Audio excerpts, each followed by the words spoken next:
Hello বন্ধুরা, transformation journey day 16 নিয়ে চলে এলাম। প্রতিদিনের মতন সকালে উঠে ব্রেকফাস্ট বানিয়ে ব্রেকফাস্ট মিল খেয়ে তার 1 ঘন্টা পর প্রিওয়ার্কআউট মিল নিয়ে জিমের দিকে রওনা দিলাম।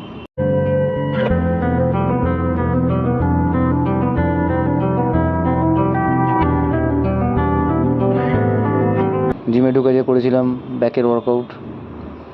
ফার্স্ট শুরু করেছিলাম পুল আপ দিয়ে, সেকেন্ড করি ল্যাট পুল ডাউন, থার্ড করেছিলাম টি-বার রোয়িং এবং ব্যাকের লাস্ট ওয়ার্কআউট করেছিলাম বেন্ড ওভার রো। এরপর করেছিলাম ট্র্যাপসের জন্য বারবেল স্ট্রাক স্মিথ মেশিনে।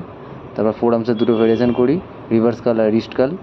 লাস্ট করেছিলাম আজকের ওয়ার্কআউট হাইপার এক্সটেনশন। প্রতিটা ওয়ার্কআউটে 4টে করে সেট, 15 রেপিটেশন করেছিলাম। আফটার ওয়ার্কআউট প্রতিদিনের মতন কার্ডিও, 15 মিনিট সাইক্লিং।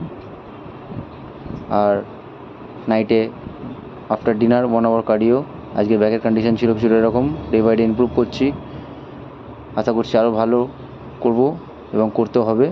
নিজের 100% দিচ্ছি। আজকের মতন এখানেই শেষ। Thank you for watching. দেখা হচ্ছে নেক্সট ভিডিওতে।